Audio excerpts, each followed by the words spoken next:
21st Precinct, Sergeant Waters. He jumped or he's going to jump? Where is he? On a ledge. Where is it?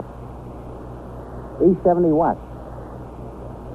You are, by transcription, in the muster room at the 21st Precinct, the nerve center. A call is coming through. You will follow the action taken pursuant to that call from this minute until the final report is written in the 124 room at the 21st Precinct. All right, I'll send assistance right away. You just stay there. Wait for the officer. Yeah. Wait right there. 21st Precinct. It's just lines on a map of the city of New York. Most of the 173,000 people wedged into the 9/10 of a square mile between Fifth Avenue and the East River wouldn't know if you asked them that they lived or worked in the 21st. Whether they know it or not, the security of their homes, their persons, and their property is the job of the men of the 21st Precinct. The 21st. 160 patrolmen, 11 sergeants, and 4 lieutenants, of whom I'm the boss. My name is Cronin, Vincent P. Cronin. I'm captain in command of the 21st Precinct. I was doing day duty, 8 a.m. to 6 p.m. When I returned from patrol to the precinct at 2:20 p.m., the desk officer, Lieutenant Gorman, told me he'd received word from the district attorney's office that 9 of my men, Sergeant Collins and 8 patrolmen, had been instructed to appear before the New York County grand jury at 10 the following morning. All the men had been present at the scene when a gang of 5 safe burglars were apprehended in the act 3 weeks earlier. I took the telesat communication concerning this matter and went upstairs to the 21st Detective Squad on the 2nd floor, discussed it with Detective Dan Goldman, then came back down to the muster room. Captain, Yeah, Red, what's doing? got a piece of bad news. Yeah? What? A woman called in here. She said she was a neighbor of Sergeant Waters and his wife. Yes? She said that Mrs. Waters just got a telegram from the Army. Her boy was stationed at Fort Devens. He was killed in an accident this morning. Oh, Red, that's just bad. The neighbor said she was calling from his house. The doctor's there for Bill's wife. I think he ought to come home right away. Where is he? On patrol, Captain. All right, Red, you better call him out. Yes, sir. Sergeant, put out a call for Sergeant Waters. Okay, Lieutenant. Sergeant Collins at the 21st. Again, 651 call. How'd it happen, Red? Did they know? No, sir. Just a telegram notifying him so far. Neighbor said it didn't say much. And how old was the boy? About 19, 20. An only child, wasn't he? Yes, sir. His name was Bill, too. William Jr. Always talking about that kid. They loved to fish together. That's all he used to do when he was swinging and working on the night tour. Go fishing with his boy. I hate to be the one to tell him. Have him come into the house, Red. I'll talk to him. Yes, sir. 21st Precinct, Sergeant Collins. Yeah, Captain, Yeah. this is Detective Goldman. He checked. They don't need any of our men for the grand jury tomorrow. Okay. That was some deal, wasn't it? Yeah. 21st Yeah, Precinct, some deal. Sergeant Collins. So hold on, will you? Lieutenant Gorman, Sergeant Waters ringing in. All right. 21st Precinct, Lieutenant Gorman. Box 18, Sergeant Waters. Come on to the house, Sergeant. What's doing? The skipper wants to talk to you. What's the trouble? Just come in, will you? All right, I'll be right in, sir. Yeah. He's on his way, Captain. Send him into my office. Yes, sir. A large part of a policeman's job is conveying bad news. Hardly a day goes by that we're not required to notify a wife or mother or father or a husband of someone close who's dead or sick or in serious trouble. These notifications are difficult enough when total strangers are involved. Telling a man you've known and worked with that his only son is dead is twice as hard. I waited in my office. I tried to read over a few of the reports that accumulated, but my eyes turned automatically through the open door into the muster room. Finally, I saw Sergeant Waters walk in. He approached the desk, talked for a few seconds with Lieutenant Gorman. Sergeant Collins busied himself filing aided case cards. When Sergeant Waters crossed the muster room toward my office, my attention turned to the pile of reports in front of me. Captain? Come in. Yes, sir. Shut the door, will you? Lieutenant Gorman said you wanted to see me, Captain. Yes, that's right. Sit down, man. Yes, sir. Yes, sir. Bill, I've got some bad news for you. What kind of bad news, Captain? A neighbor of yours called in and... Nothing happened to Ruth. My wife's all right. No, she's all right, yes, Bill. It's your boy. What happened to him? The Army sent a wire. He was in an accident. Yeah. Yes.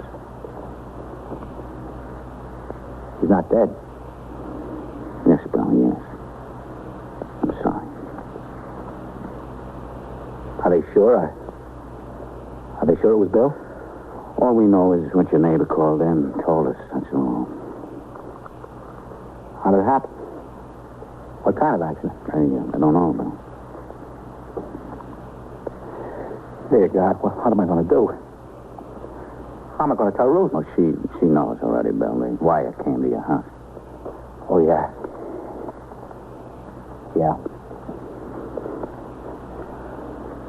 19 years old. That's all. Just 19 years old. When he got out of the Army, he was going to try and get on the police. I told him all the time, you don't want it. Get into something where there's more money. But it made me feel good that he wanted to get on the police. Like I was setting a good example. Yeah.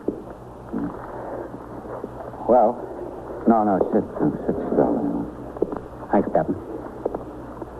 Thanks. Yeah. You stay in here, huh? Poor Ruth. Well, there's a doctor with her, Bill. I think she'll be all right. Oh, that's good. It's going to be kind of rough on her. Got nobody else besides me and him. That's all she's got. Just me and him. Just me now. Just me. You stay in here. Or, you want me to stay here with you? No, sir, that's all right. You don't have to stay. All right. All right, whatever you want. What I want, I can't have. I'll be outside. Yes, sir.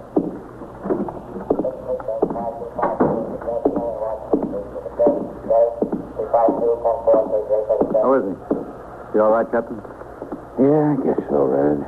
You think somebody ought to stay in there with him? Well, he wanted to be alone. Oh. Hello, Captain. Gorman? You got the message about your men not being needed at grand jury tomorrow. Yeah, I get it. You know what happened at the lab? Somebody down at the DA's office. Oh, what's the matter? Bill Waters just got word his son was killed. Oh, that's rough. A nice kid. I met him once. He was in here. Captain, don't you think somebody ought to be in there with him? I don't know whether it's good to leave him in there alone. He ought to have company. This is one time when a man doesn't need company, Red. When he's crying. In about 20 minutes, Sergeant Waters came out of my office. He changed to civilian clothes. I offered to have a man accompany him home. He refused. The rest of the afternoon was quiet. I turned out the platoon for the night tour at 4. From 4:30 to 6, I completed my paperwork and dictated a special report regarding changed conditions in the precinct in connection with new parking regulations. Shortly after 6 p.m., I signed the blotter and left the precinct to go off duty. The following day, before I reported for my night tour, I drove to the home of Sergeant Waters in Queens. And I found the street with little difficulty, but every house was alike, except for the numbers on the doors. I parked my car and headed up the flagstone walk. Number 72 was a little different from the rest. There was a crepe on the door.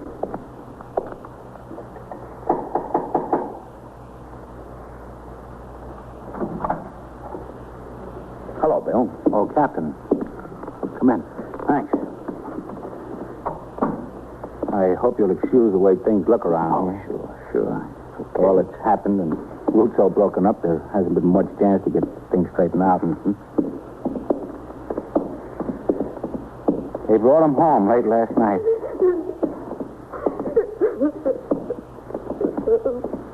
For a while, she's all right, Captain. Then, you know, I can't blame her. I feel that way myself. I understand, Bill. Rose, this is Captain Cronin. You have my deepest sympathy, Mrs. Waters. Awful. Yeah. Yes, ma'am. Captain.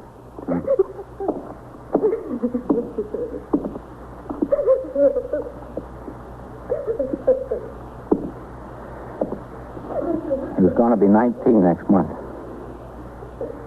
To raise a boy and see him like this in your own living room. He just got made corporal just the day before. That's rough. The CO called me on the phone last night and told me how the whole thing happened. Would you like a cup of coffee, Captain? No. No, thanks, Bill. Some on the fire in the kitchen? No. I don't mind. I think I'll have some myself. I haven't had a thing hardly since I first found out. Would you come in the kitchen with me? Sure. I'm just going in the kitchen, Ruth. I'll be back. He's in bad shape. Terrible shape. I don't know how she'll be able to get through the funeral. In here, Captain. You sure no coffee?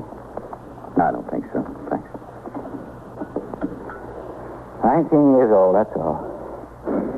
Just 19. It was a hit-and-run driver that did it. Yes, I know. Lieutenant Snyder told me when I rang in this morning. Yeah, he was here last night. Sit down, Captain. He and everybody from the day tour. Everybody to a man. Makes you feel good. Well, as good as you can feel.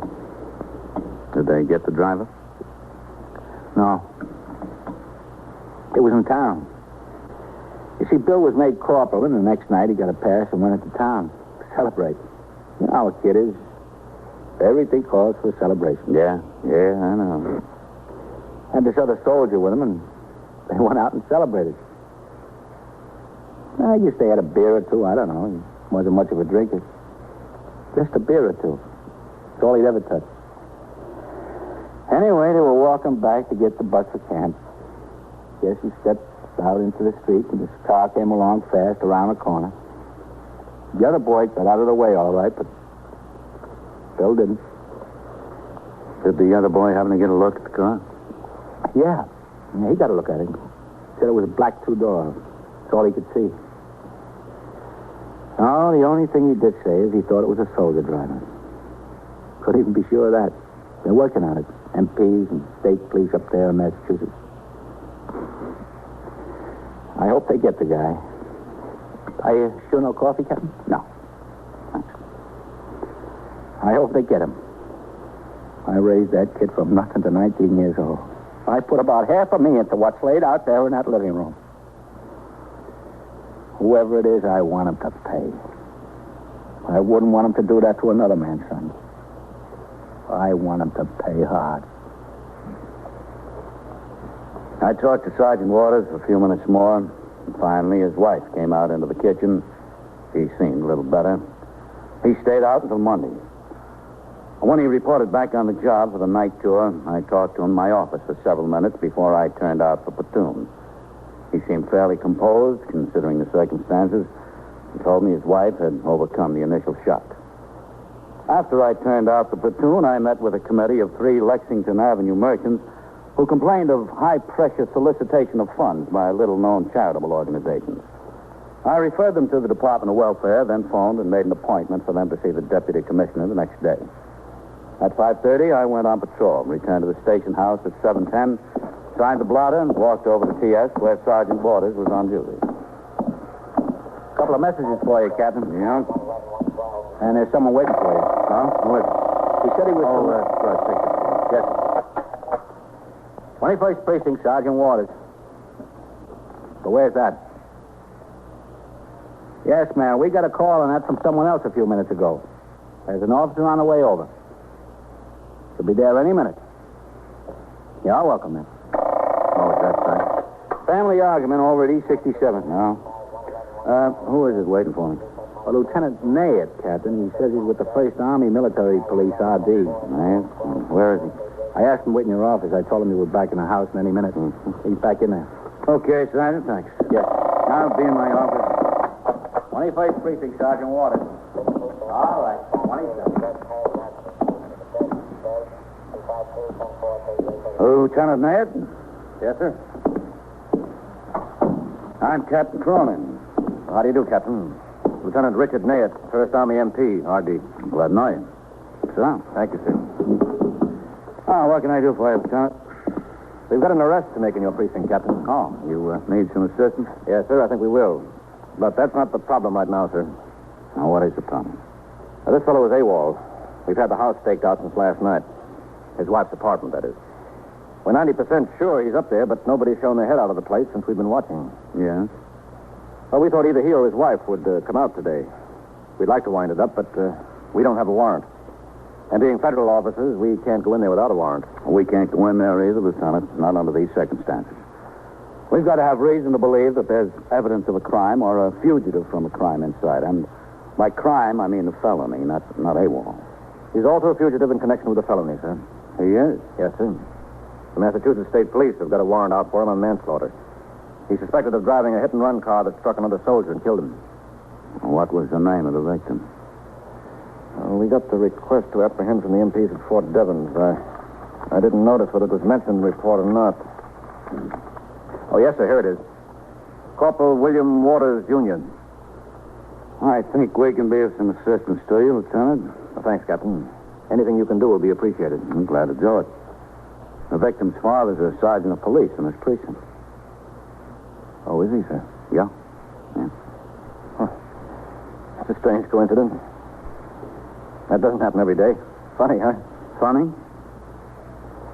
Oh, I'm sorry, sir. That's not exactly the word, is it? No, Lieutenant. No, not exactly. I told the MP officer the case was properly in the province of the detectives and took him upstairs. Lieutenant King was not in, but the MP officer told Detective Goldman and I that the soldier's name was John Deason, private first class, age 22. He said that Deason had a 24-hour pass on the same night Corporal Waters was run down, and he'd failed to report for duty the following day and had been AWOL ever since. This information had been forwarded to the 1st Army Military Police by Fort Devens MPs with a request that Private Deason's listed residence be checked. I assigned Sergeant Waters to the raid detail. He appeared to accept his instructions as he would in connection with any other duty assigned. We left the precinct house for the East 76th Street address at 10 minutes to 8. MP Lieutenant Nayet spotted the two men he had planted watching the buildings. He signaled for them to join us. The detectives, Lieutenant Nayet, Sergeant Waters, and myself, would lead the way up the stairs to the 4th floor. Two MPs right behind us would proceed straight up the stairs to the roof of the building to block an escape that way. The other officers would remain on the 3rd floor landing.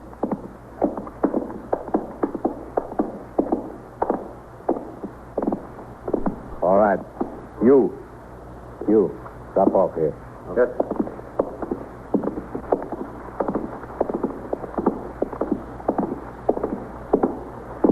Let the detectives and the MPs handle it, huh, Bill? We'll stay in the background.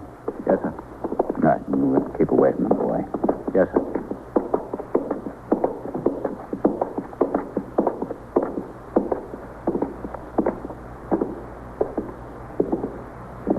All right. Up quietly now.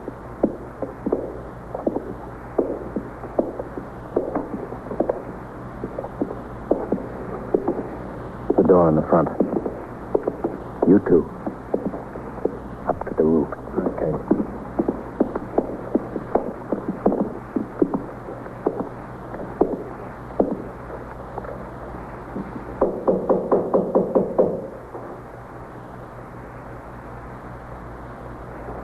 They're in there.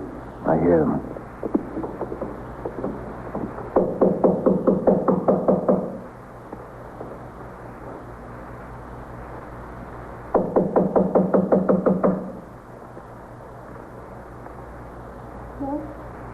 Who is it? I want to talk to John. I'm a friend of his. Johnny's in here. And I want to talk to you. Open the door. I'm a police officer. What do you want? Open up. Open up. All right.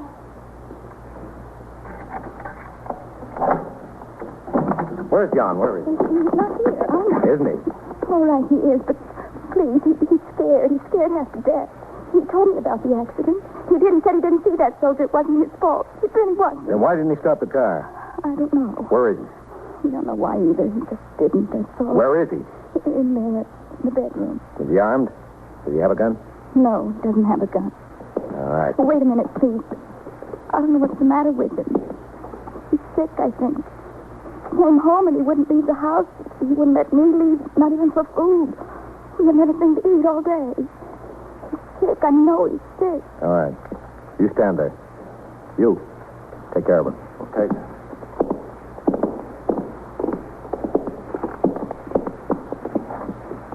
Let's get him.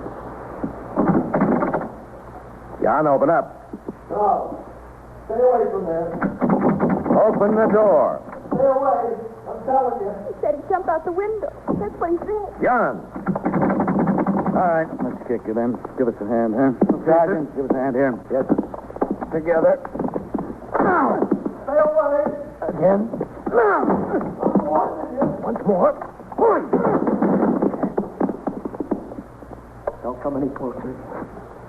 Get out of that window, boy. What are you trying to prove? Don't come any closer.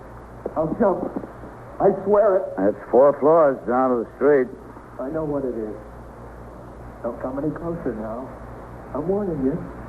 Don't. Now, look, John. Stay where you are. Jump. He really will. He said he would. We can stay here all night, John. We got all the time in the world. You can stay there if you want. But if you come any closer, I'll jump. I swear I will. Ring in for the emergency truck and an ambulance. Tell them what we got. Come out of that window, boy. Get some sense. No, I'm not coming out. Ah, this isn't so bad. It's not worth dying over. Isn't it? Can I talk to him, Captain? Sure. Well, go ahead, son. Listen, son. I'm not listening. Don't try to con me. All right. You're in a little trouble. Everybody's been in a little trouble. Stay where you are.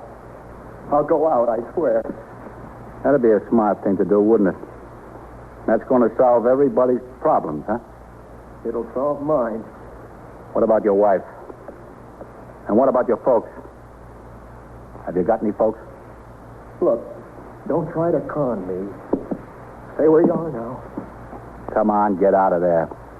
Why make things worse than they are? It's not that bad. Plenty bad. Not so bad.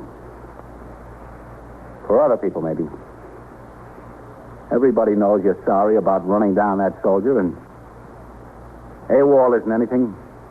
It's nothing. I'm telling you, stay away. I'll go out.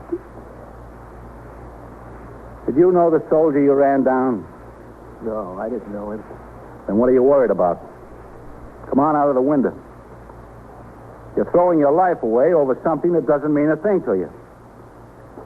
You'll probably get out of the whole thing anyway. It was an accident. The kid stepped off the curb right in front of you. He did. That's what he did. I had the light with me. It wasn't my fault. I didn't even see him. I just got a little excited, that's all. Just a little excited. Come on. Let's sit down and talk about it, John. Just tell us about it. What'll I do to me? Nothing much. Take my word for it. What's your guarantee? I don't have any guarantee. You'll have to take your chances. But look at the chance you're taking going out the window. All right.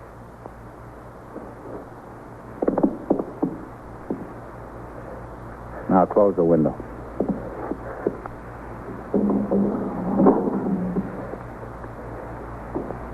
Sit down in that chair. Yeah. All right. Here's a cigarette. Thanks. Smoke and relax. Oh, that's good work, son.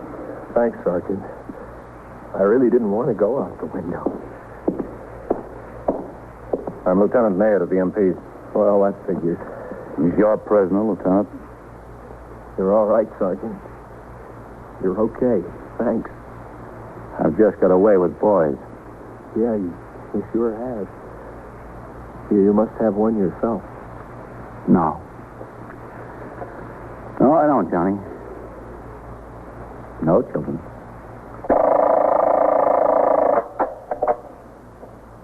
21st Precinct, Sergeant Collins. What's the matter with him? How do you know he's dead? And so it goes. Around the clock, through the week, every day, every year. A police precinct in the city of New York is a flesh and blood merry-go-round. Anyone can catch the brass ring. Or the brass ring can catch anyone. 21st Precinct, transcribed. A factual account of the way police work in the world's largest city is presented with the official cooperation of the Patrolmen's Benevolent Association, an organization of more than 20,000 members of the Police Department, City of New York.